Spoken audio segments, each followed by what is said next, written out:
بسم الله الرحمن الرحيم.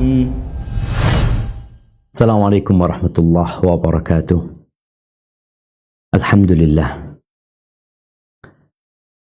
رب العالمين وبه نستعين على أمور الدنيا. Segala puji bagi Allah Jalla Jalaluh. Segala puja untuk Allah. Hanya Allah yang pantas untuk dipuji dan dipuja, disanjung.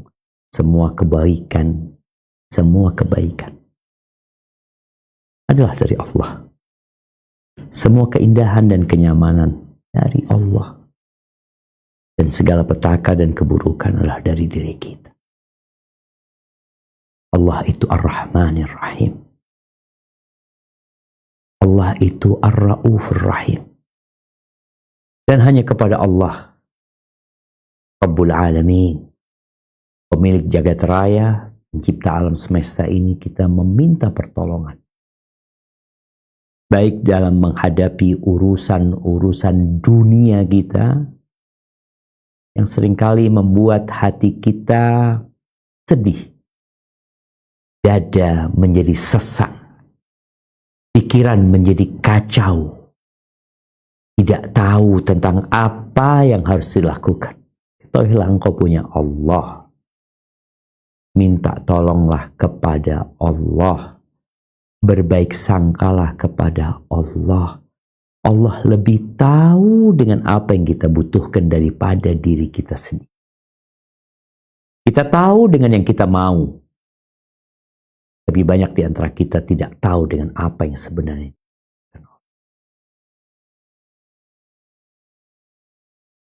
Dan juga kita meminta pertolongan dalam urusan agama kita.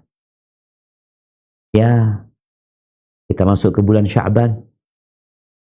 Syahrul Qurra, bulannya orang-orang penghafal Al-Quran. Bulannya orang-orang yang suka membaca Al-Quran. Bulan ini memang bukan bulan Ramadan yang diwajibkan kita berpuasa di dalamnya, tapi kita berada di bulan yang Rasulullah SAW menyebutnya bulan yang dilalaikan oleh manusia. Padahal di bulan ini amalan diangkat menuju kepada Allah Rabbul Alamin. Dan aku ingin amalanku diangkat dalam kondisi aku berpuasa. Apakah kita menginginkan seperti yang diinginkan Rasulullah Sallallahu Alaihi Wasallam? Atau sepertinya kita punya keinginan dan kemauan yang berbeda. Sebagian kita ingin menikmati bulan Sya'ban untuk berwisata kuliner. Padahal di bulan ini amalan kita diangkat. Maka semoga Allah membantu kita ala dzikrihi wa syukrihi wa husni ibadatih, membantu kita agar kita senantiasa mengingat Allah, bersyukur kepadanya, dan beribadah yang baik. Allahumma salli wa sallim ala abdika wa rasulika sayyidina wa maulana Muhammadin wa ala alihi wa ashabihi ajma'in, amma ba'd. Ahibati fillah, kita akan membahas tentang kedudukan tidak menjamin kebahagiaan seseorang.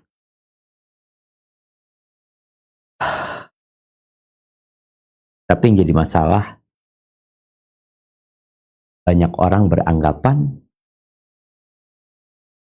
apa yang kita lihat dari kehidupan seseorang yang dia pamerkan itu sebagai tanda orang itu bahagia. Ternyata pagi ini Ana membaca bahwa flexing itu penyakit ternyata. Yang menunjukkan orang itu nggak bahagia. Tapi karena udah jadi penyakit dan dianggap biasa, semua orang berusaha untuk memamerkan dirinya. agar dia selalu tampil wah. Emak-emak khususnya yang diperintahkan oleh Allah untuk tinggal di rumah, dan sebagian berpikir, kalau aku tinggal di rumah aja, aku nggak akan bahagia. Kebahagiaan itu ada di luar sana. Maka akhirnya tidak sedikit dari kaum Hawa yang berusaha untuk menunjukkan kedudukan dia kepada umat manusia. Tapi dia tetap di rumah.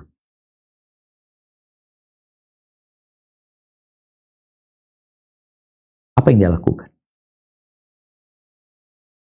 Ketika dia masak, ketika dia menyuguhkan makanan, dia foto. Ada pesan yang ingin dia sampaikan? Mungkin. Nggak tahu. Tapi kalau ternyata itu sekedar flexing, sekedar pamer, maka ini menjadi bukti kalau orang itu nggak bahagia. Ahibati fillah, perilaku ini, flexing itu kalau diterjemahkan pamer ya,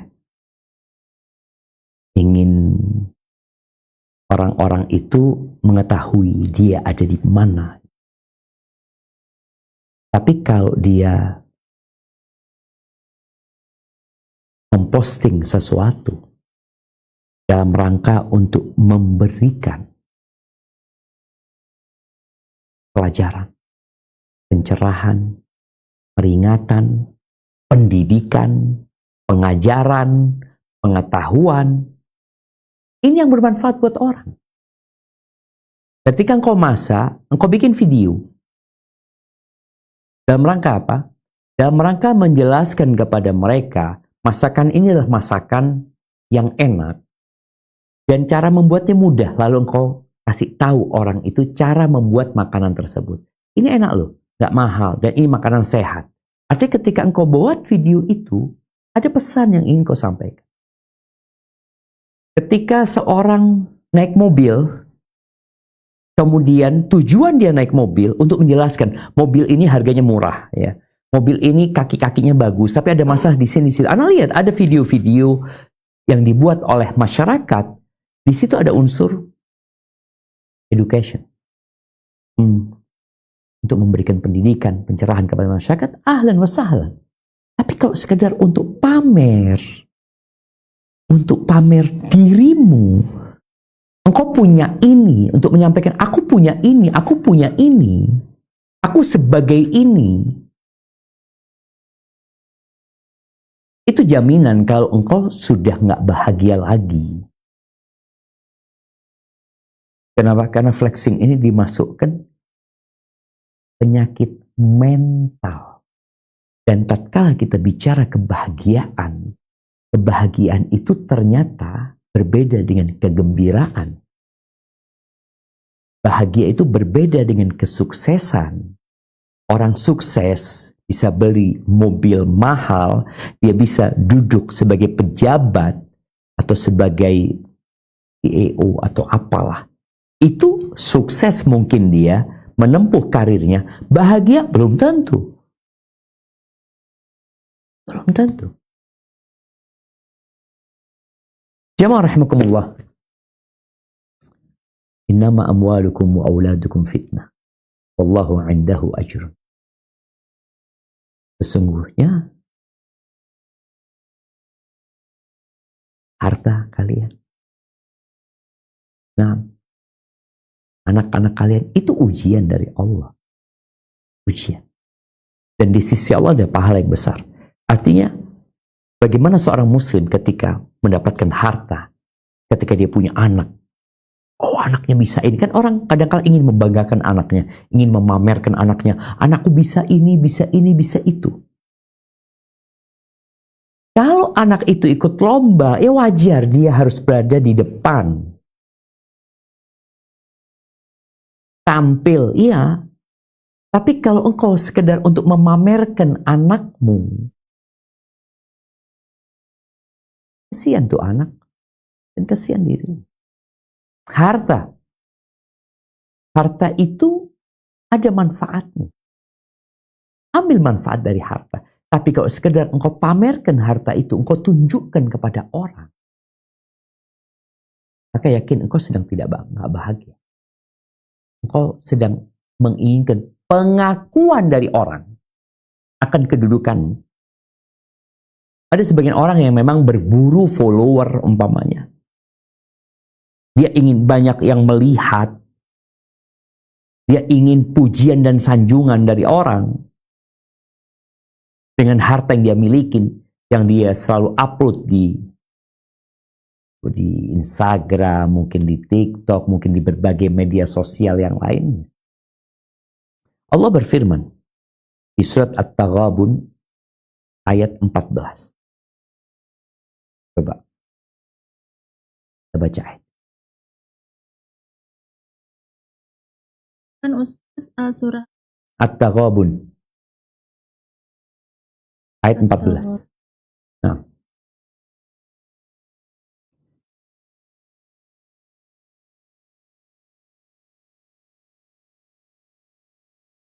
A'udzu billahi minasyaitonir rajim. Bismillahirrahmanirrahim. Ya ayyuhalladzina amanu inna min azwajikum wa auladikum aduwwan lakum fahdharuhum. Wa in ta'fu wa tasfahu wa taghfiru fa innallaha ghafurur rahim. Hai orang-orang yang beriman, sesungguhnya di antara istri-istrimu dan anak-anakmu ada yang menjadi musuh bagimu. Maka berhati-hatilah kamu terhadap mereka. Dan jika kamu memaafkan dan tidak memarahi serta mengampuni mereka, maka sesungguhnya Allah Maha Pengampun lagi Maha Penyayang. Barakallahu fikum. Bicara kehidupan keluarga, bicara rumah tangga yang ingin berbahagia. Maka di sini orang harus mendidik pasangannya, mendidik anak-anak agar tidak jadi musuh. Kenapa? Ketika jadi musuh, bayangin gimana engkau hidup di rumah sama musuh. Engkau tidak akan pernah berbahagia. Orang itu ingin menyingkirkan musuh. Maka kalau bicara seorang wanita, ketika berumah tangga, kemudian punya anak, orang laki-laki berumah tangga punya anak, dia ingin bahagia dalam kehidupan rumah tangga. Maka ketahuilah, engkau harus berhati-hati. Engkau harus memberikan pendidikan yang benar kepada mereka. Masih tahu kepada mereka bahwa yang namanya popularitas, harta, kedudukan, itu bukan faktor kebahagiaan. Tapi terkadang mereka nuntut, enggak, aku pengen punya ini, punya ini, punya itu. Dia pikir kalau dia punya itu semua, dia akan bahagia. Enggak. Maka sekali lagi, hendaklah kita berhati-hati menghadapi keluarga kita sendiri. Dengan terus memberikan arahan, memaafkan mereka. Ya, godaan dunia kadang-kadang membuat mereka lupa, membuat mereka lalai. Tapi jangan sampai kita terbawa. Ahibati fillah. Terkadang kita itu terkesima dengan apa yang kita tonton di handphone kita. Apalagi sekarang, subhanallah ya. Kebohongan itu bisa dibuat. Bagaimana orang seakan-akan romantis di fotonya. Seakan-akan bahagia di fotonya.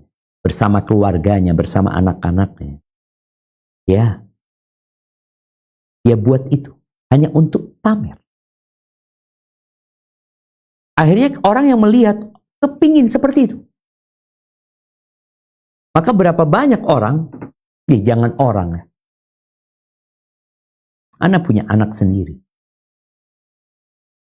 Dia ngomong, bah, ingin jam kayak punyanya Fulan. Karena dia lihat, Sahibnya punya jam. Sampaikan, kan ada jamnya Yusuf.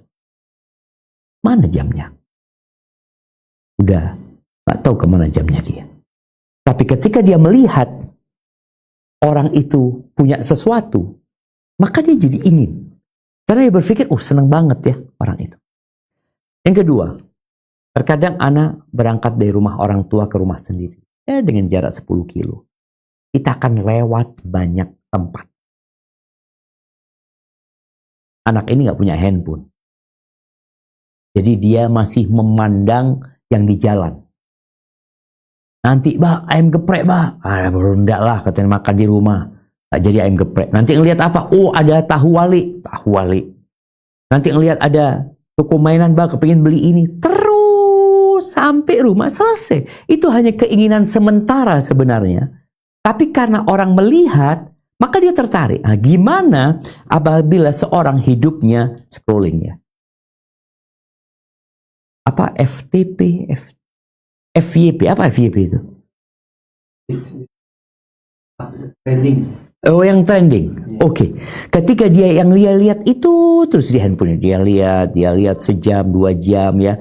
Dia terus ke atas, dia lihat. Dia berpikir, ya Allah, senangnya orang ini hidup. Senangnya fulan. Ini punya ini. Itu bukan jaminan mereka bahagia. Dan kalau engkau punya seperti mereka, juga belum tentu bahagia. Kita itu harus mengontrol nafsu kita.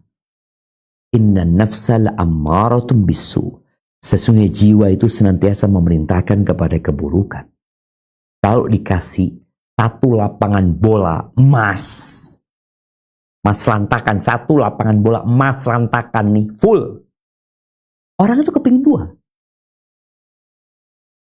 Kira-kira dia dikasih 2, udah cukup? Nggak ada. Dia kepingin 3. Dan tidak ada yang membuat manusia puas kecuali tanah. Masuk ke mulutnya, kuburan, selesai. Baik. Allah berfirman di surat At-Taubah ayat 85. Nih, Allah memberikan petunjuk kepada kita. 1446 tahun yang lalu ya. Tentang kita itu jangan tertipu dengan apa yang kita lihat. Jangan. Apalagi sekarang dengan adanya teknologi AI itu ya. Orang sudah bisa buat semau dia. Yang tidak terjadi, dia bisa bikin terjadi di sana. Apa kata Allah? Coba kita baca di surat Taubah ayat 85. Billahi minasyaitonir rajim. Wala ta'jibka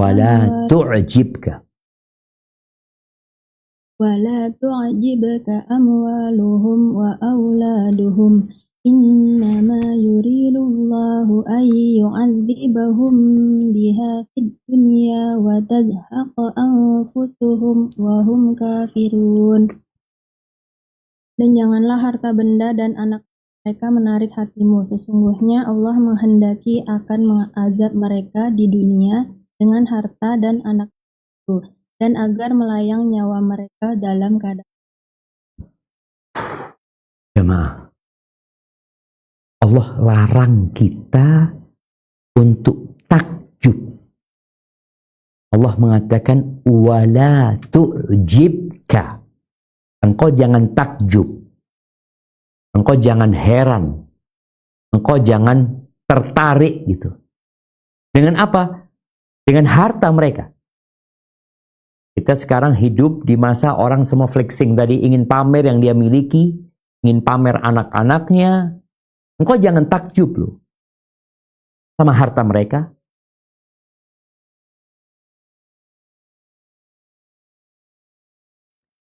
Tadi malam jamaah anak-anak ngomong, "Bah, kita lagi makan terus terjadi obrolan. Ada baju yang terbuat dari kantong plastik sampah itu harganya 30 juta.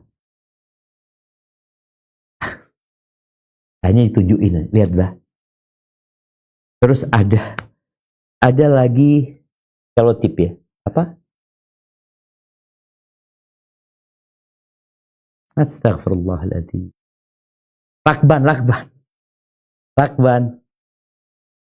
Lakban harganya 10 juta Pak Jamaah. Karena ada tulisannya Balenciaga.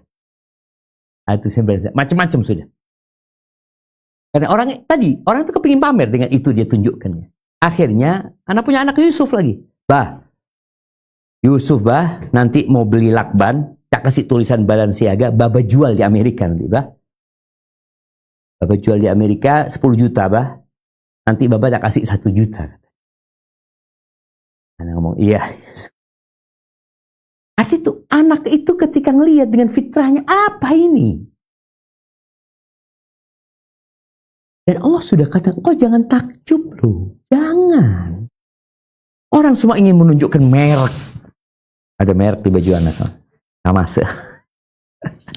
Iya, orang ingin menunjukkan merek ya. Ingin tampil, ingin pamer. Itu sudah tanda dia nggak bahagia. Bahagia itu bukan di merek sini. Kalau Anda bisa buka baju Anda bisa buka dada Anda akan keluarkan jantung Anda. Di sini loh, nggak kelihatan. Ternyata bahagia itu nggak kelihatan. Ada orang yang di wajahnya mungkin sudah tua, mungkin sudah keriput-keriput. Dan ada perempuan yang wajahnya glowing. Apakah yang glowing ini lebih bahagia daripada yang keriput? Apakah yang wajahnya kusam itu tanda dia nggak bahagia, yang glowing tandanya dia bahagia? Allah katakan jangan takjub kalian. Dengan harta, dengan anak-anak mereka, yang mereka ingin juga memamerkan anak-anak mereka, jangan takjub. Apa kata Allah? Innama yuridullah liyu'adzibahum biha fil hayatid dunya. Allah itu hendak mengazab mereka. Bukan di akhirat zaman, di akhirat lain. Ini di dunia Allah hendak mengazab mereka. Dengan apa diazab? Dengan hartanya dan anaknya. Azab itu ada 2. Ada azab fisik. Ada azab jiwa. Dan ternyata manusia sudah menetapkan bahwa flexing itu termasuk azab. Orang ini sakit mentalnya. Betul kata Allah. Allah hendak mengazab mereka dalam kehidupan dunia ini. Dengan apa diazabnya? Dengan penyakit bukan. Dengan hartanya. Dengan anak-anaknya. Mereka tersiksa hidupnya.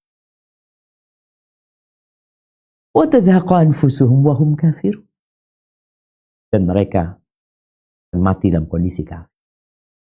Berarti akan kekal dan abadi. Jamaah rahimakumullah. Rasul sallallahu alaihi wasallam mengatakan ta'isa 'abdud dinar wad dirham wal qatifah wal khamisah. Celakalah hambanya emas.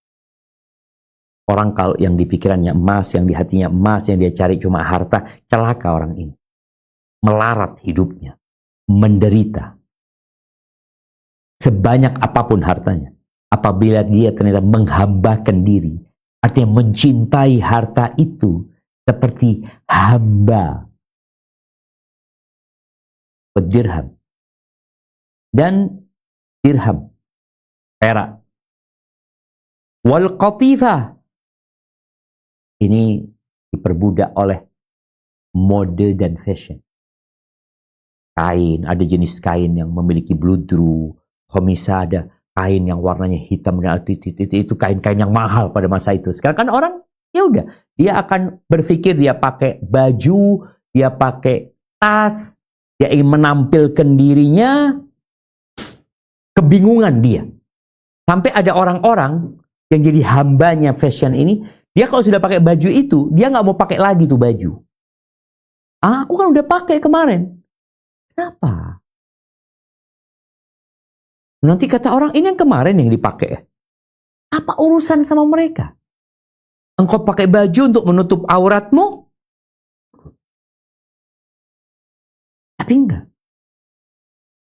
Dan terus terang, kalau bicara pakaian, ya laki sama sih, kalau Anda lihat. Tapi mungkin perempuan lebih banyak diperdaya. Karena pakaian-pakaian banyak yang untuk para wanita. Tapi laki-laki juga sama, mereka juga ada yang diperbudak dengan fashion ada. Nah, kata Nabi SAW, in u'tiya radhi, ini orang, kalau dikasih dia ridho. Yang dia inginkan dikasih, senang, dia seakan-akan bahagia. Enggak bahagia dia gembira aja. Wa illam yu'ta lam yardah. Kalau nggak dikasih yang dia inginkan, dia jadi marah, kenapa, ini dan itu. Ta'isa wa antakas, wa idha syika falam taqash. Kata Nabi SAW, semoga dia celaka, dan semoga dia tersungkur, dan semoga kalau dia kesusuk duri, gak bisa dikeluarkan itu diri. Ahibati fillah. Kita tahu Qarun. Qarun juga flexing. Juga memamerkan hartanya. Kita akan baca ini tentang Qarun ya. Supaya kita tahu, ya bahwasanya kedudukan tidak menjamin kebahagiaan. Enggak. Ketika orang itu sudah pamer, sudah kau tahu. Kasihan orang. Ya. Maka kita perlu mendidik keluarga kita untuk menghindari yang namanya pamer ini sejak kecil ya. Terus terang kapan hari itu, anak-anak itu dibikinin IG. Teman-teman di kantor. IG, nanti dia ngaku apa-apa, dibikin video. Anak lihat, penyakit ini. Hari yang lama nggak ada lagi. Kenapa? Karena kita akhirnya mencabut kebahagiaan anak-anak kita. Wallah, anak itu bahagia sekedar main air. Anak itu bahagia sekedar lempar-lemparan bantal. Bahagia. Tapi ketika kita buat dia dikenal, ya kesian lah. Ya, kita lihat Qarun. Ternyata dia sama orang yang sakit sebenarnya. Kita akan baca ayat 76 dari surat Al-Qasas sampai ayat 83. Tapi baca satu-satu. Nah, tafadhol. Nah. Apa Ustadz? Baca satu-satu maksudnya? Ayat 76 sama artinya. Baru nanti Anda kasih penjelasan, baru pindah ke ayat 77. Itu. A'udzubillahi minasyaitonirrajim. Inna Qaruna kana min qaumi Musa fabagha alaihim fa'atainahu minal kunuzi ma inna mafatihahu latanu bil usbati ulil quwwati idh qala lahu qaumuhu la tafrah innallaha la yuhibbul farihin. Sungguhnya Qarun adalah termasuk kaum Musa, maka ia berlaku aniaya terhadap mereka, dan kami telah menganugerahkan kepadanya perbendaharaan harta yang kunci-kuncinya sungguh berat dipikul oleh sejumlah orang yang kuat-kuat. Ingatlah ketika kaumnya berkata kepadanya, janganlah kamu terlalu bangga. Sesungguhnya Allah tidak menyukai orang-orang yang terlalu membanggakan diri. Lihat jemaah. Allah berikan harta kepada Qarun yang mungkin sampai hari ini nggak ada yang punya harta seperti Qarun. Kenapa? Karena harta orang-orang sekarang ini kebanyakan adalah angka di rekening. 0 di rekening. 0 aja, tambahin 0, tambahin 0, tambahin 0, tambahin 0. Qarun enggak. Kunci gudang-gudang hartanya. Dan kalau bicara harta zaman itu ya emas, perak, berlian. Itu kuncinya dipikul oleh orang-orang yang kuat. Dan mereka merasa berat. Bukan dibawa seperti ini, dipikul. Dari besarnya gudang ini. Dari banyaknya kunci-kunci ruangan-ruangan yang berisikan harta dia. Ya, dia melampaui batas. Ya, dia pamer hartanya, dia membanggakan dirinya akan kedudukan dia. Maka kaumnya ngasih nasihat. La tafrah, jangan membanggakan. Jangan berlebih-lebihan. Allah nggak suka. Allah nggak suka. Ketika Allah nggak suka, selesai. Kau nggak akan bahagia. Karena yang memberikan kebahagiaan itu Allah. Walladzi anzala as-sakinata fi qulubil. Allah yang menurunkan kebahagiaan, ketenangan, ketenteraman, kedamaian. Enggak. Makanya Qarun ini sakit. Jiwanya sakit. Tapi dikasih nasihat. Udah. Ada nasihat lain. Apa nasihat selanjutnya buat Qarun? Silahkan dilanjutkan di ayat 77.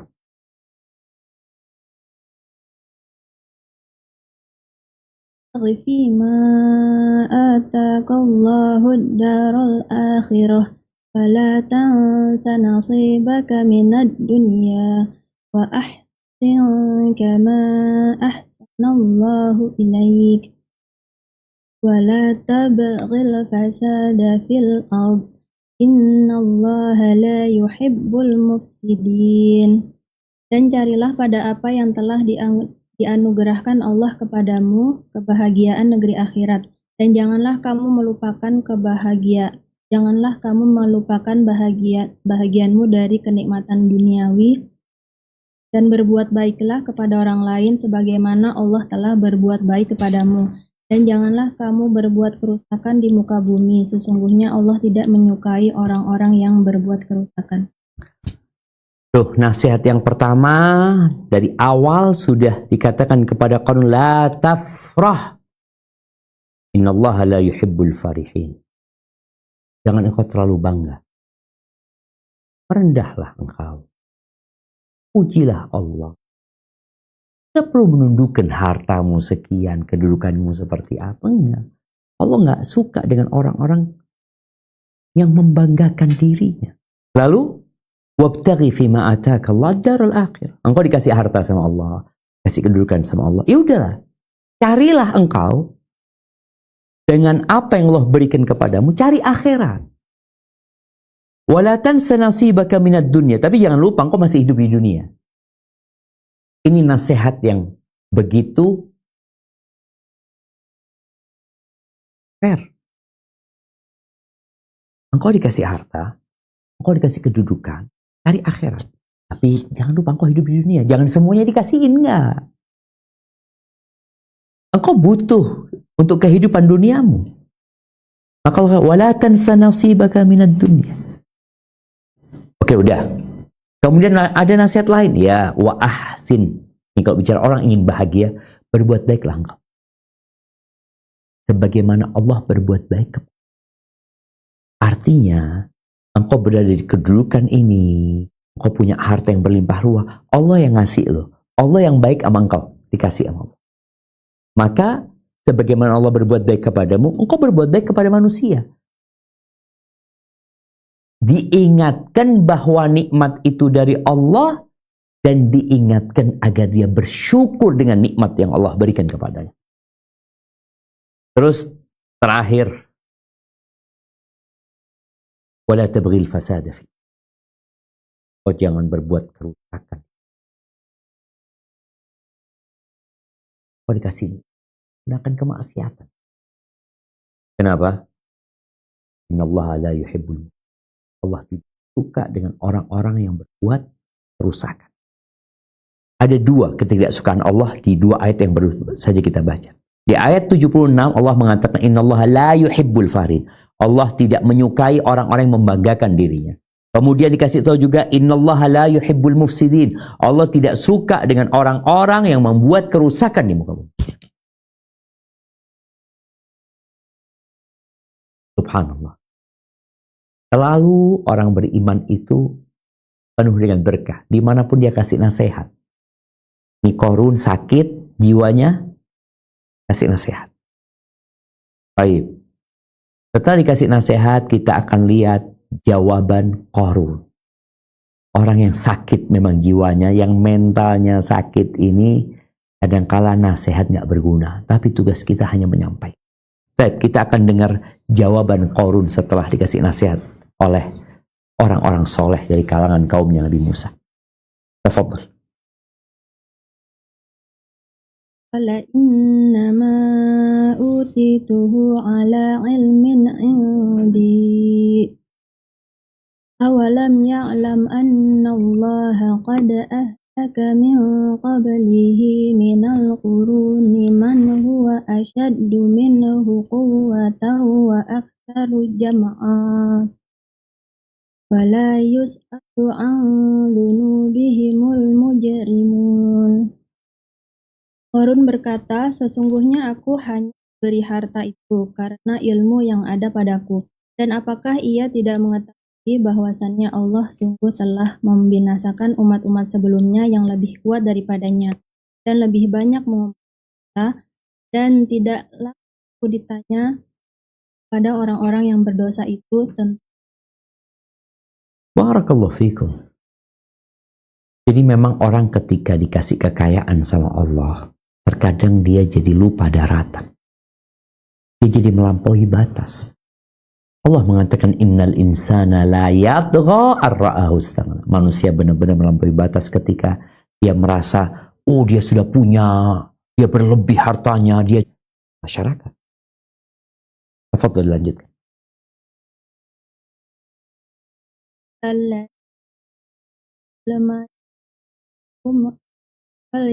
Wailakum. Wailakum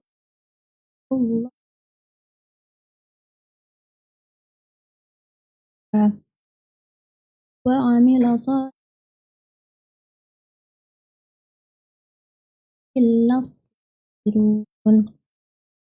Berkatalah orang yang besarkan Allah adalah lebih baik bagi yang beramal dan tidak.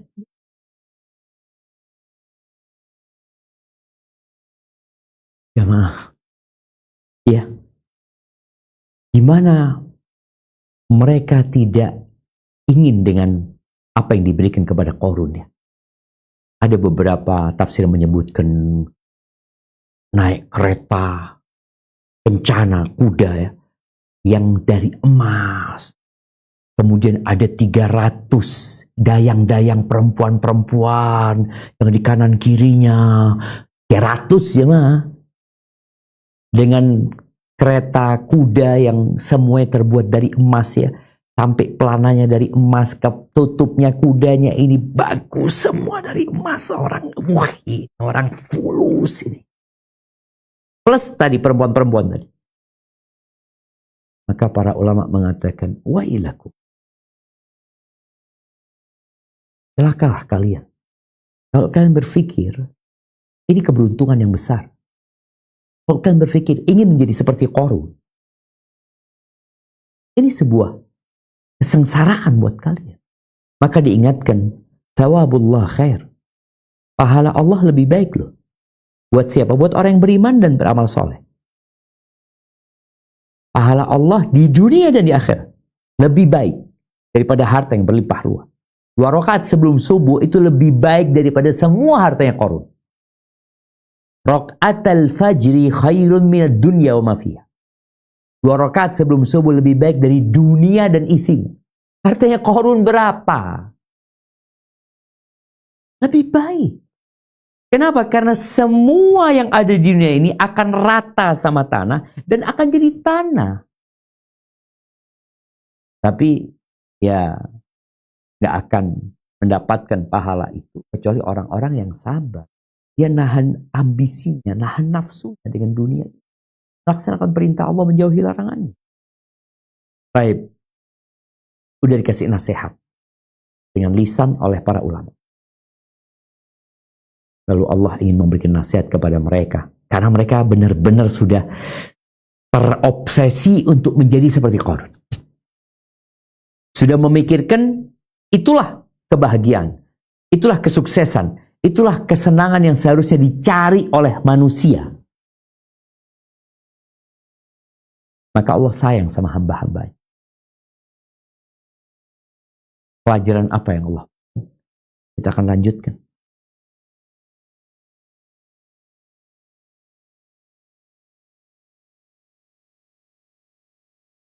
fil ardi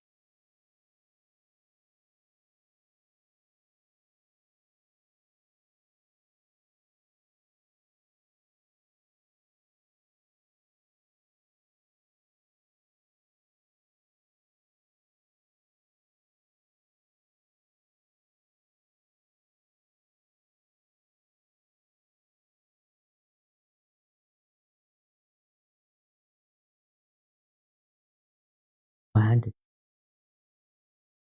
Hanya jarak sehari. Pagi harinya dia menunjukkan hartanya, dia pamer hartanya, dia keluar menunjukkan kepada masyarakat akan kedudukan dia. Besoknya habis cerita Qarun.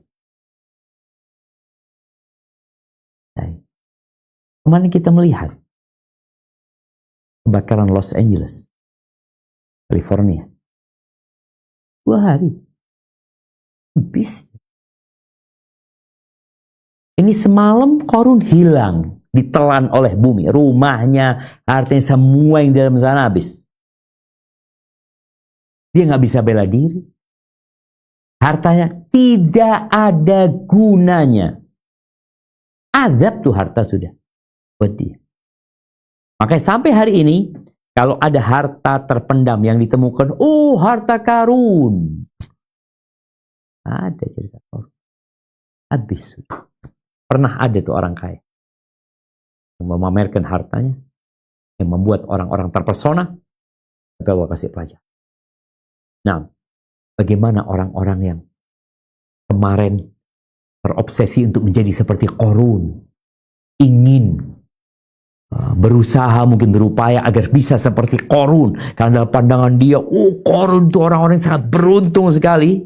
Apa kata mereka? Nah, tafadhal. فأصبح الذي في الأرض كأن الله الرزق يبسط الرزق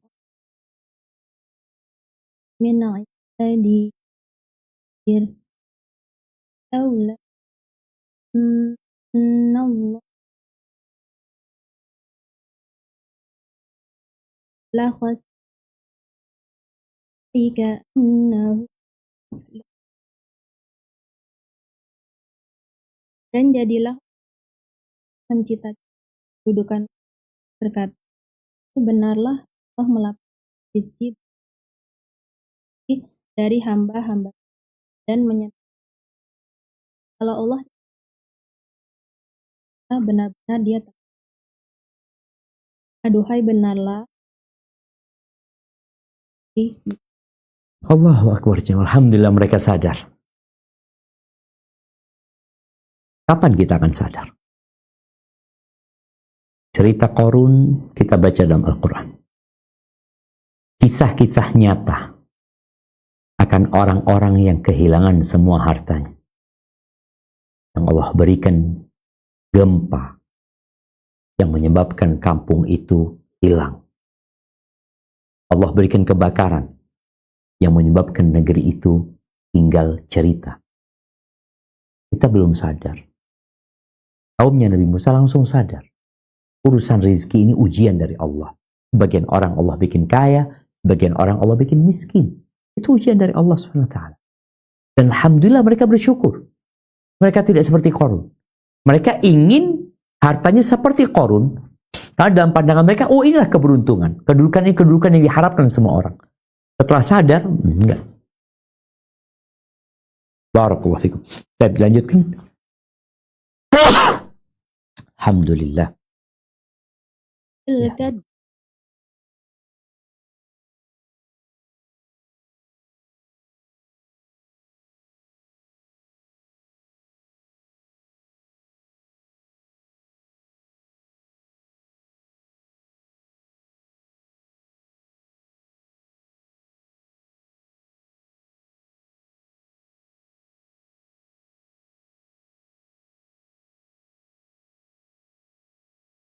Barakallah.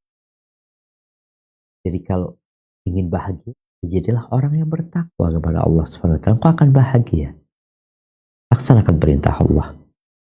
Jauhi larangannya. Engkau akan bahagia di dunia dan di akhirat walaupun kau tidak punya kedudukan apa-apa di pandangan manusia. Engkau tidak pernah upload apapun. Engkau tidak pernah menunjukkan tentang eksistensi dirimu. Engkau di rumah, engkau berzikir, engkau berdoa, engkau sholat, engkau menciptakan generasi masa depan bagi para wanita nih. Hidup dengan anak-anakmu. Ada cerita indah yang kau sedang ukir untuk kehidupan yang kekal dan abadi. Jamaah rahimakumullah, ada memang faktor kebahagiaan. Kebahagiaan itu internal kita, hati kita. Tapi ternyata ada faktor eksternal yang membuat kita, ya paling enggak, faktor pendukung kebahagiaan seseorang. Tapi intinya tetap hati ya. Nabi SAW mengatakan arba'un minas sa'adah, ada 4 perkara yang menjadi pendukung kebahagiaan.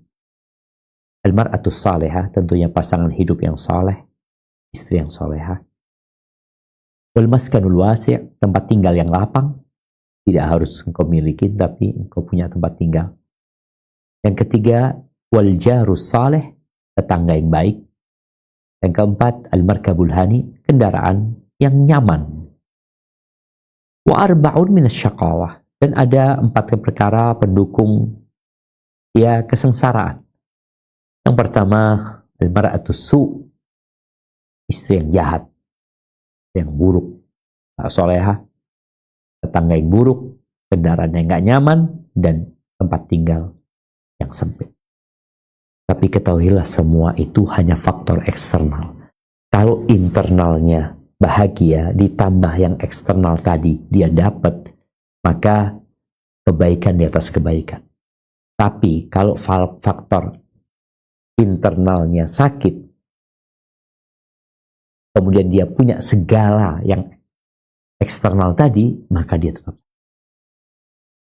Allah Azza wa Jalla berfirman surat An-Nahl ayat 97.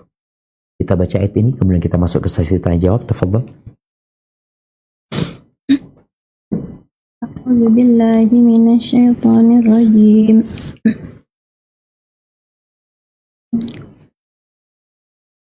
Man 'amila shalihan min dzakarin aw unsa wa huwa mu'minun falanuhyiyannahu hayatan thayyibah wa lanajziyannahum ajrahum bi ahsani ma kanu ya'malun. Barang siapa yang mengerjakan amal soleh, baik laki-laki maupun perempuan dalam keadaan beriman, maka sesungguhnya akan kami berikan kepadanya kehidupan yang baik dan sesungguhnya akan kami beri balasan kepada mereka dengan pahala yang lebih baik dari apa yang telah mereka kerjakan. Barakallahu fiik. Itu janji Allah. Barang siapa beramal soleh, mau laki-laki, mau perempuan, tapi dengan syarat dia beriman. Dia punya iman yang menghujam di dalam jiwanya, yang dia ikrarkan dengan lisannya, yang dia wujudkan dengan raganya, maka kata Allah, kami akan memberikan kepadanya kehidupan yang baik di dunia. Falanuhyiyannahu hayatan thayyibah, di dunia, kemudian di kuburan, kemudian ketika dibangkitkan pada hari kiamat, dia akan selalu bahagia. Allah tidak katakan Allah akan kasih harta, enggak. Allah akan kasih penghidupan yang baik. Kita tahu Nabi Musa alaihissalam dibandingkan dengan Fir'aun, ya jangan ditanya. Nabi Musa alaihissalam dibandingkan dengan Qarun, jangan ditanya. Bagaimana Nabi kita Muhammad alaihissalam dibandingkan dengan Abu Jahal, Abu Lahab, Nabi susah hidupnya. Secara finansial, secara ekonomi. Tapi kehidupan yang baik Allah berikan. Dan akan dapat balasan yang lebih baik daripada yang mereka kerja. Hadza wallahu a'lam bishawab. Itu yang dapat Anda sampaikan pada kesempatan kali ini. Semoga bermanfaat. Kita masuk ke sesi tanya jawab. Anda silahkan. Tafadhol. Waalaikumsalam warahmatullahi wabarakatuh. Waalaikumsalam warahmatullahi wabarakatuh. Naam, tafadhali. Apakah membagikan rezeki di media sosial termasuk flexing atau bisa menjadi motivasi bagi orang lain, Ustaz? Barakallahu. Tunggu, apa pertanyaannya? Apakah membagikan rezeki di media sosial Membagian termasuk rezeki. Kayak apa? flexing, sodako atau bagi-bagi uang di jalan gimana gitu? Kemudian Seperti yang dia kita lakukan itu. bagi-bagi, kemudian dia bikin video. Itu. Di sosial media, Ustaz. Siap. Atau bisa menjadi motivasi bagi orang lain, Ustaz. Nah, barakallahu fika. Kita tadi bicara kebahagiaan itu tempatnya di hati. Dan Allah Azza wa Jalla mengatakan tentang sedekah ini, in tubdus sadaqati fa ni'mahi. Kalau kalian sedekah terang-terangan itu baik. Baik dari sisi boleh jadi memotivasi orang lain ya. Tapi kata Allah, wa in tukhfuha wa tu'tuha al-fuqara fa huwa khairul lakum. Tapi kalau kalian sembunyikan, kalian berikan kepada orang-orang fakir yang memang membutuhkan, itu lebih baik buat kalian. Jadi ketika seorang sedekah terang-terangan, tujuannya apa dia? Apakah tujuannya untuk menunjukkan di sini ada orang-orang yang butuh bantuan antum? Seperti kita lihat teman-teman yang mungkin memberikan bantuan ke Gaza umpamanya, mereka berangkat ke sana, mereka bikin video sebagai dokumentasi untuk mengharapkan orang-orang berbagi kepada mereka. Maka ini insya Allah bukan flexing. Memang dia butuh orang-orang yang membantu.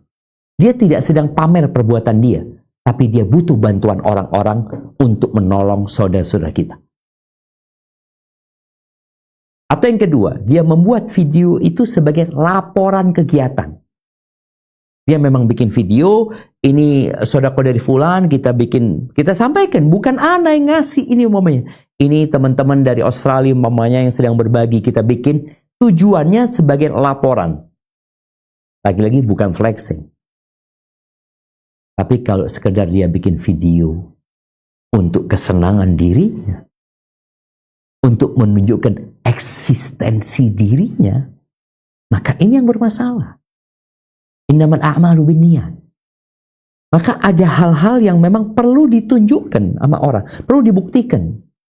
Tadi contohnya laporan, orang bikin sumur. Tolong bikin videonya, datanglah anak umpamanya ini sumurnya udah jadi, ya ini tuh makasih banyak, barakallahu fik. Lalu kita sampaikan di situ, jamaah masih banyak ya tempat-tempat lain yang membutuhkan sumur. Umpamanya ini bicara sumur. Atau buka bersama. Nah, buka bersama Ramadan umpamanya. Kita ingin menunjukkan daerah sini butuh bantuan. Jadi bukan untuk pamer yang tujuannya kepuasan dirinya. Padahal nafsunya tidak akan pernah puas. Dia akan bikin video lagi, dia akan bikin video lagi. Seperti itu, wallahu a'lam bishawab. Nah.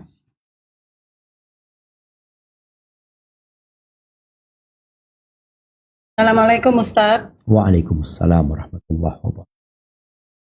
Pertanyaan putaran pertama dari Sydney Ustaz. Tafadhal. Mau bertanya Ustaz, apabila kita seumpama mempunyai 6 anak ya Ustaz. Nah, anak-anak itu setiap lebaran tuh ngasih kita hadiah berupa barang branded gitu Ustaz ya. Nah, kalau kita memakainya, apakah kita itu riak gitu Ustaz? Atau bagaimana? Jazakallahu khair Ustaz. Barakallahu fiik ya. Nah, ahibati fillah. Berkaitan dengan bolehkah kita pakai barang-barang branded? Boleh-boleh aja. Tapi kembali kepada niatnya. Tadi kita sudah baca bagaimana orang-orang memberikan nasihat kepada Qarun, la tafrah. Innallaha la yuhibbul farih. Engkau jangan berbangga berlebih gitu loh. Allah nggak suka loh sama orang-orang yang membanggakan diri. Maka ketika dia pakai tas branded, tas yang bagus, boleh, tafadhal, nggak masalah. Yang penting tadi dia juga nggak beli sebenarnya, dia dikasih sama anaknya, dan dia di hatinya juga tidak ada perasaan, oh ini loh aku pakai barang mahal, aku ini orang kaya, aku ini. Nggak ada itu di hatinya, aman saja. Tapi memang jamaah, ada hadis Nabi SAW yang menyebutkan man taraka libasan. Barang siapa yang meninggalkan pakaian yang mahal pakaian kalau sekarang mungkin branded ya. Dia bisa pakai baju itu. Tapi tawadhu'an lillah, dalam rangka merendahkan diri kepada Allah Azza wa Jalla, maka pada hari kiamat Allah akan persilahkan dia untuk memilih dari pakaian-pakaian keimanan yang dia sukai pada hari. Nggak dilarang ya pakai baju branded, pakai baju mahal, nggak dilarang.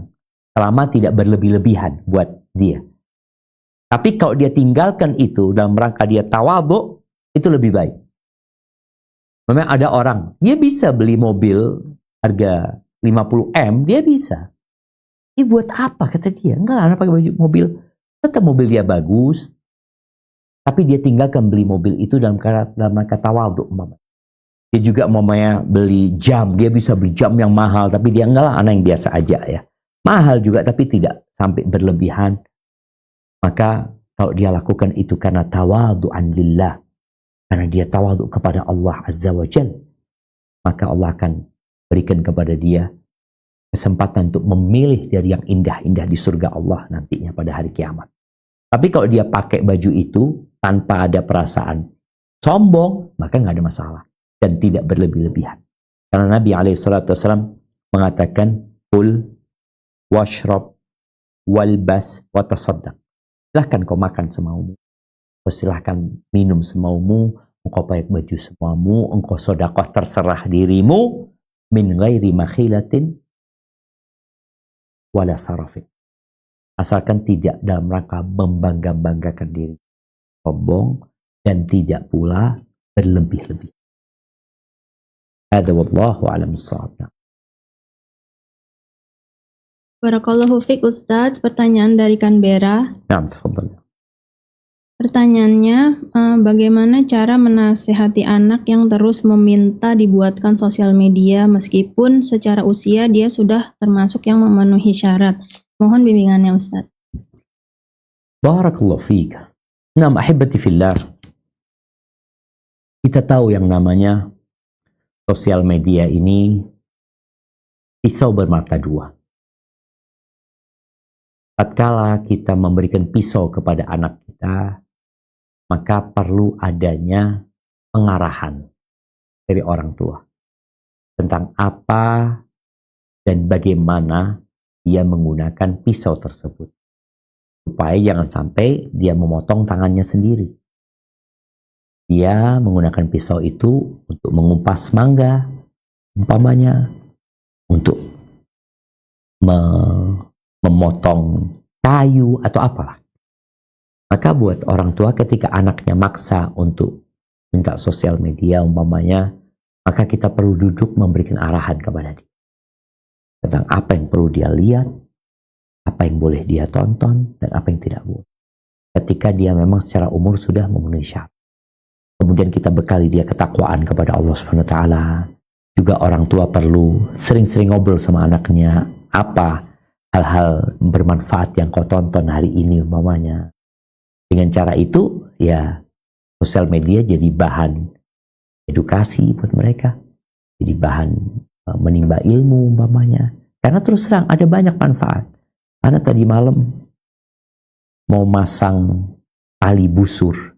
Gimana cara masang tali busur ini? Ana lihat sosial media, alhamdulillah ada gitu loh. Ada banyak hal lah. Apa aja Anda lihat di sosial media ini. Makanya kita kalau mau tanya, kadang-kadang Anda sampaikan itu tanya sama Syekh Google. Gimana cara masang kompor, bagaimana ini itu ya. Bagaimana cara nambal ban, semuanya Masya Allah. Ada yang bermanfaat. Jadi anak kita kasih arahan tentang isinya media sosial ini. Seperti apa. Dan ada rambu-rambu yang perlu dia perhatikan. Bagaimana orang yang naik motor di jalanan pun ya ada rambu-rambunya. Hadza wallahu a'lam bissawab.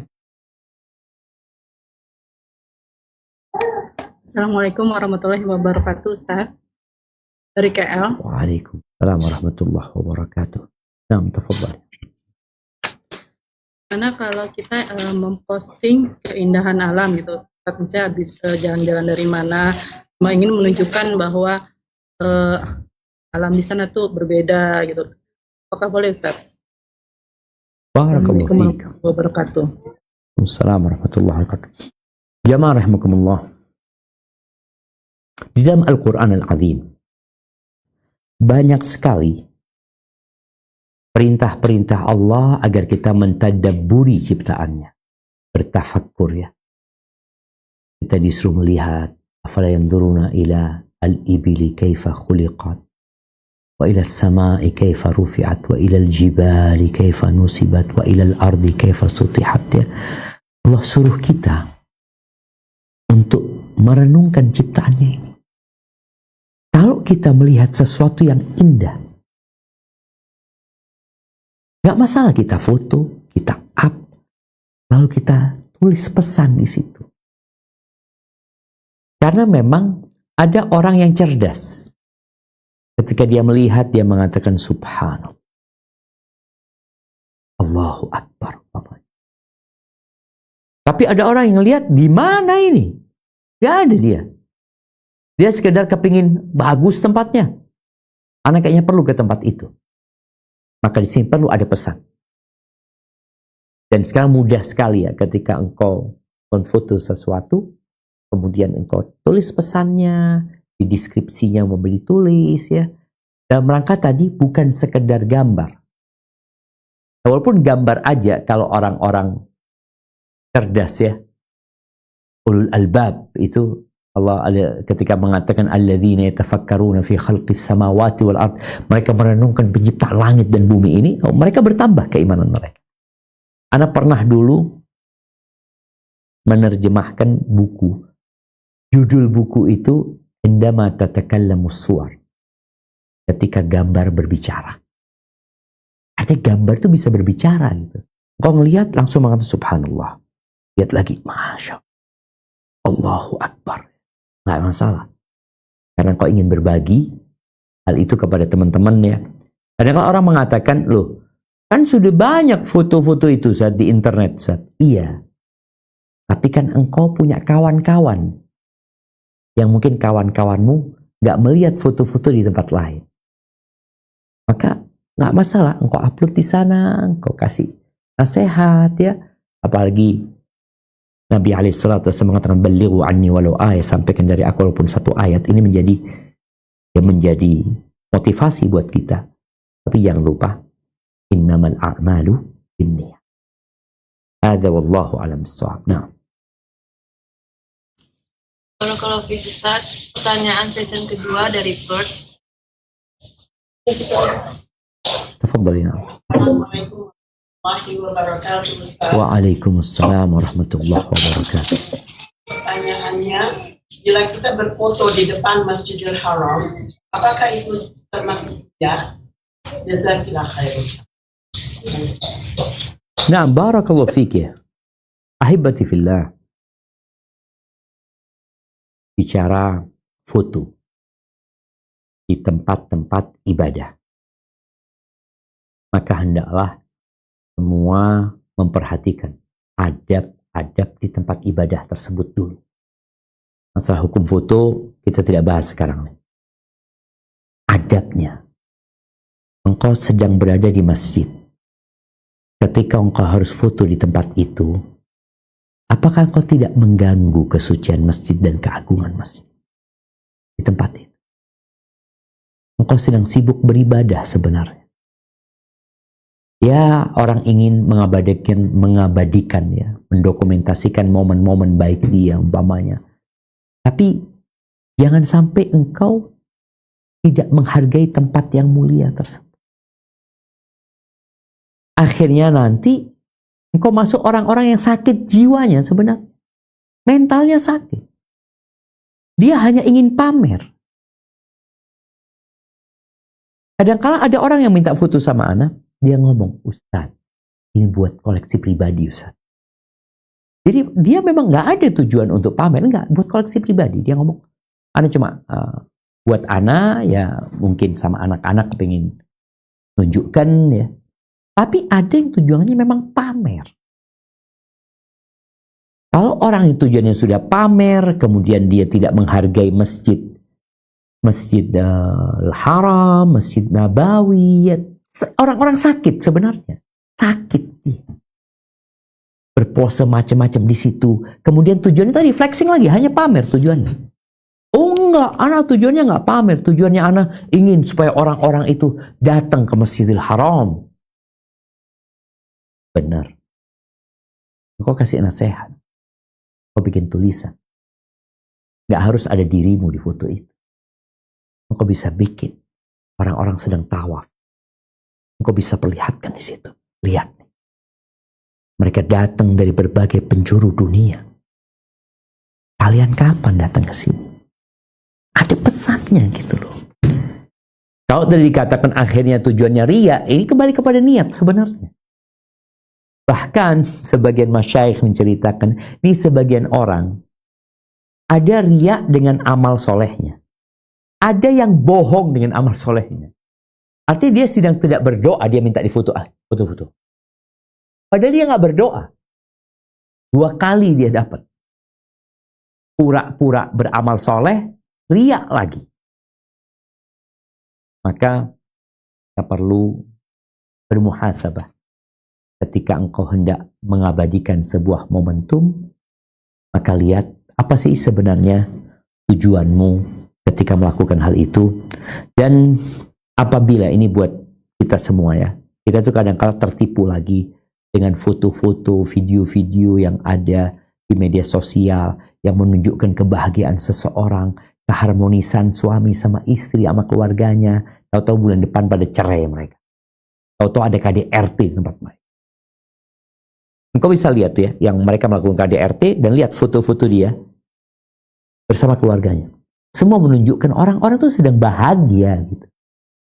Tapi ketahuilah, bahagia itu ternyata nggak bisa dilihat dari kulit yang glowing atau yang kusam. Bahagia itu di hati. Ketika seorang bersyukur atas nikmat Allah. Bersabar di saat menerima musibah. Tanda-tanda orang bahagia. Dan beristighfar ketika dia berbuat dosa. Hadza wallahu a'lam bissawab.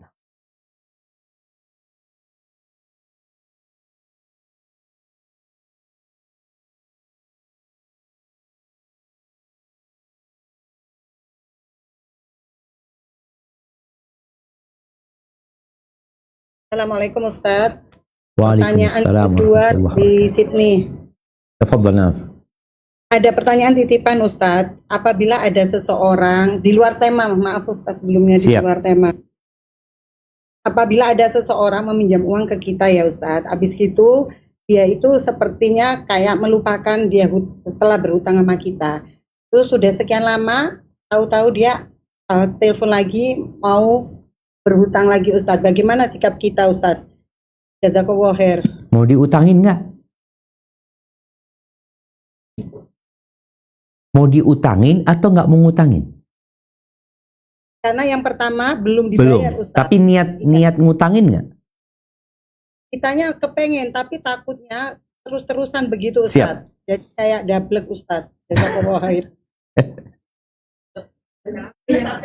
Barakallahu fiik. Naam, ahibati fillah. Kita ini hidup bermasyarakat.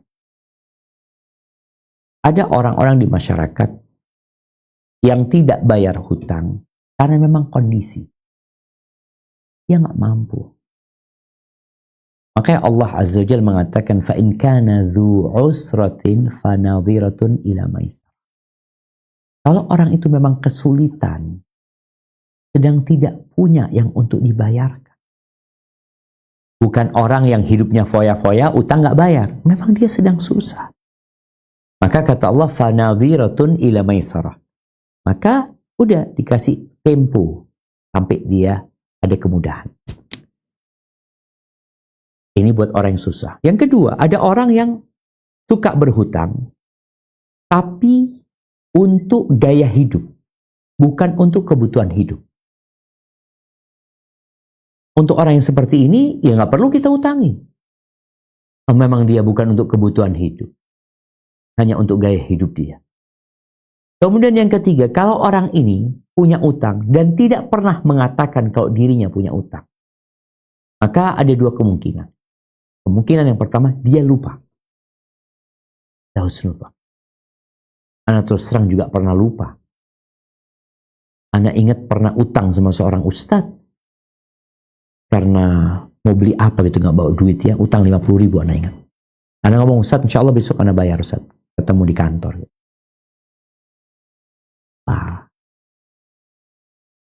Sampai berpekan-pekan. Benar-benar lupa. Ana ketemu Ustadz tuh biasa aja. Sampai Ana ingat, ya Allah Ustadz, afwan, nggak punya utang Ustadz.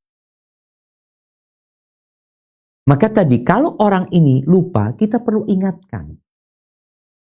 Karena doa orang itu, Rabbana la tu'akhidna in nasina au akhtana. Ya Allah, jangan hukum kami, ya Allah, kalau kami lupa. Tapi kalau dikatakan, enggak Ustadz, ini dablek, ya diingatkan. Dikatakan, engkau mau utang lagi. Oke, engkau ingat punya utang berapa? Oh, enggak punya utang aku. Atau dia ingat, iya, aku punya utang. Kenapa engkau nggak pernah datang meminta maaf karena tidak bisa membayar hutang? Gimana aku akan ngutangin engkau lagi sekarang? Yang sikapnya seperti itu. Nah, ini perlu adanya namanya pendidikan buat orang-orang yang berhutang. Kalau tadi katakan kepingin minjemin lagi, cuma orangnya kayak gitu, ya udah dididik. Tapi memang ada orang yang bisa bayar utang tapi malas membayar utang. Ada atau tadi orang yang ya utangnya untuk gaya hidup, karena Ana nggak perlu dipinjemin yang seperti itu, karena dikhawatirkan dia akan hidup dalam kegalauan karena utang ini termasuk meneror diri sendiri. Hadza wallahu a'lam bishawab. Barakallahu fiik. Pertanyaan kedua dari Canberra, Ustadz. Naam, tafadhal, barakallahu fiik. Ya, Ustadz, saat ini sedang banyak orang memposting aktivitas olahraganya di sosial media. Maksudnya untuk memotivasi sesamanya untuk hidup sehat. Tapi kadang gerakan dengan outfitnya itu justru menunjukkan lekuk tubuhnya gitu, Ustadz. Maksudnya mungkin memang untuk memperlihatkan hasil exercise-nya. Bukan hanya itu, banyak juga muslimah yang melakukannya. Menurut Ustadz, bagaimana dengan hal tersebut? Jazakallah khair. Barakallahu fiik, ahibati fillah, ya. Allah itu mengatakan, waqarna fi buyutik wa la tabarrujna tabarrujal jahiliyatil ula. Kata Allah, wanita-wanita tinggallah kalian di rumah kalian. Dan kalau harus keluar, jangan tabarruj. Seperti orang-orang jahiliyah. Kalau tadi orang membuat video olahraga umpamanya, kemudian menampakkan lekuk tubuhnya, hasil olahraganya dia, dan jadinya flexing lagi, dia pamer, dan pamer yang haram. Maka tatkala dia ingin memberikan nasihat, bisa. Perempuan tetap memberikan nasihat manfaat buat orang lain tanpa dia memamerkan diri. Dia tinggal sampaikan, umpamanya ada orang yang mati gara-gara penyakit ini. Ada orang yang olahraga. Artinya mungkin dia di tempat olahraga dia sebutkan, ini loh, ini alat ini bagus untuk ini, untuk itu. Tanpa dia harus memamerkan dirinya. Kenapa? Karena perempuan suruh tinggal di rumah. Jangan sampai kau tinggal di rumah, tapi kau tampakkan dirimu. Kalau keluar boleh, ada perlunya, tapi tadi jangan tabarruj. Tapi kembali, flexing ini penyakit. Dari zaman Qorun tadi sudah kita lihat bagaimana dia flexing. Maka hendaklah kita berhati-hati dan kita kasih nasihat. Kalau tujuanmu untuk memotivasi, mungkin tidak harus menampakkan dirimu. Ada banyak hal lain yang bisa dilakukan dalam rangka memotivasi. Hadza wallahu a'lam bishawab.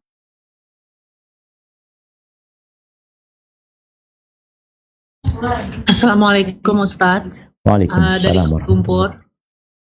Naam, tafadhal. Ustadz, ada pertanyaan. Ustadz, kalau seandainya kita kan punya kucing. Nah, kita buatin Instagram.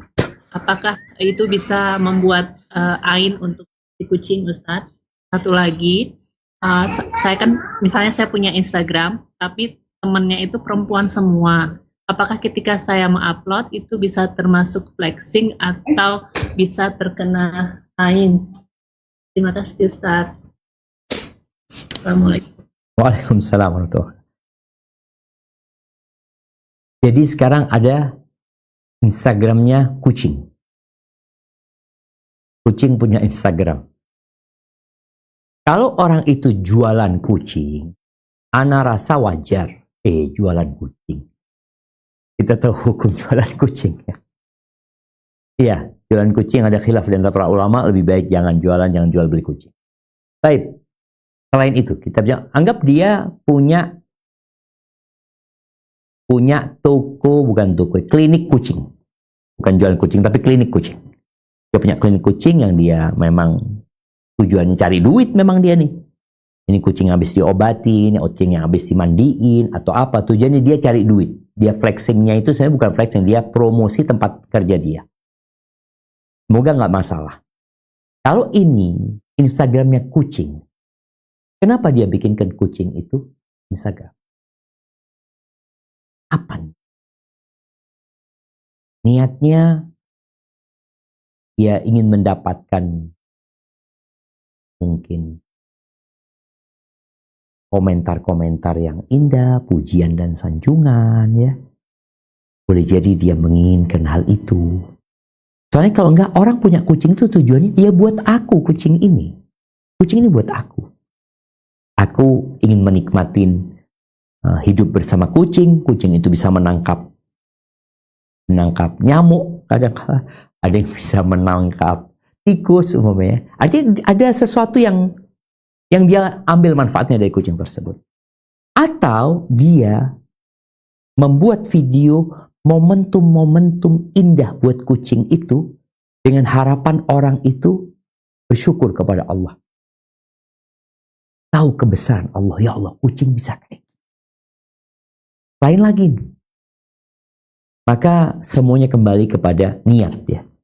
Apakah bisa terkena ain? Bisa-bisa aja. Kalau kita bicara bisa ya bisa-bisa aja. Ketika ada orang yang memang niat jahat ya dengan matanya. Kalau bicara bisa saja. Itu yang berkaitan dengan kucing. Yang kedua, sampai lupa pertanyaan kedua tadi apa? Nah, yang kedua tadi kalau punya Instagram buat perempuan. oh buat perempuan, oke siap. Instagram buat perempuan. Iya, kalau Instagram yang tertutup ya. Bicara Instagram yang tertutup itu, ya apakah mereka orang-orang yang amanah di sana? Sebagian ulama itu berpendapat bahwasanya seorang muslimah nggak boleh menampakkan auratnya kepada non-muslimah. Tapi sebagian mengatakan nggak masalah. Yang mengatakan nggak boleh, salah satu alasan yang mereka sebutkan, boleh jadi perempuan ini nggak amanah. Dia ketika melihat kita tanpa jilbab ya, dia akan cerita sama orang lain, ya Allah, fulana itu kayak gini badannya, kayak gini. Itu nggak amanah. Nah sekarang kalau itu foto yang diupload, apakah mereka akan amanah? Ada jaminan keamanan. Mereka tidak akan tunjukkan kepada suaminya, dia akan tunjukkan kepada orang lain. Maka hendaklah berhati-hati dalam masalah ini. Ketika mereka nggak amanah dan kita nggak tahu siapa orang-orang ini, maka dikhawatirkan mereka akan menyimpan video-video atau foto-foto tersebut, kemudian menunjukkan kepada yang tidak halal untuk dilihat. Maka lebih baik jangan. Kalau dikatakan apakah mungkin bisa terkena ain, mungkin saja. Makanya jamaah, bicara ain ini, selain kita perlu jaga diri ya, kita itu perlu membaca itu Qul a'udzu birabbil falaq, sama artinya dihayati, karena itu sebagai bentuk membentengi diri kita. Karena boleh jadi ain itu bukan karena yang kita lihat di medsos itu. Boleh jadi teman kita sendiri. Boleh jadi kawan kita di kelas. Boleh jadi saudara kita. Maka kita lebih penting membentengi diri kita karena kita tidak tahu dari mana datangnya ain tersebut. Hadza wallahu a'lam bishawab. Nah, kayaknya menuju ke pertanyaan terakhir dari siapa nih? Ada ya. Gas Enggak, pertanyaan terakhir ini enggak. terakhir nggak cukup Ustaz. Hah? Satu pertanyaan enggak? Oh, wes nek gitu enggak usah kabeh Ustaz sakno. Enggak, wis tak tutup, tak kasih nasihat. Oke. Bismillah. Baik, buat teman-teman semuanya, ingin mengingatkan kembali ya, bahwa mata'ud dunya qalil. Kesenangan dunia itu sedikit. Tapi manusia lebih mementingkan kehidupan. Allah mengatakan bal tu'thiruna al-hayatad dunya. Kalian lebih mementingkan kehidupan dunia. Wal akhiratu khairu wa abqa. Dan akhirat itu lebih baik dan lebih abadi. Jadi kalau engkau ingin pamer, ingin menunjukkan eksistensi dirimu, tunjukkan kepada pencipta langit dan bumi. Ketika orang-orang sedang tidur, duduklah engkau kalau memang engkau bukan waktunya sholat. Berzikir mengingat Allah. Allah sebutkan tentang 7 golongan yang akan mendapatkan naungan dari Allah. Pada hari tidak ada naungan kecuali naungan Allah. Salah satunya, warajulun dzakarallaha khalian fafadat aina. Seorang yang ingat kepada Allah sendirian dia, kemudian dia meneteskan air mata. Apalagi kalau engkau sedang sholat malam, maka usahakan kita punya waktu-waktu menyendiri, tanpa ada orang yang tahu sama kita, tanpa kita ceritakan kepada siapapun. Dan pada saat itu Allah akan angkat derajatmu. Jadilah orang yang mungkin tidak dikenal di dunia ini, tapi dikenal di langit Allah Subhanahu wa ta'ala. Jadilah orang yang dibangga-banggakan oleh Allah di hadapan malaikat-malaikatnya, bukan orang yang dibanggakan oleh manusia tapi diremehkan oleh Allah dan malaikat-malaikatnya. Aqulu qawli hadza wa astaghfirullah li wa lakum wa li sa'iril mu'minin wal mu'minat fastaghfiruhu innahu huwal ghafurur rahim. Wassalamu alaikum warahmatullahi wabarakatuh.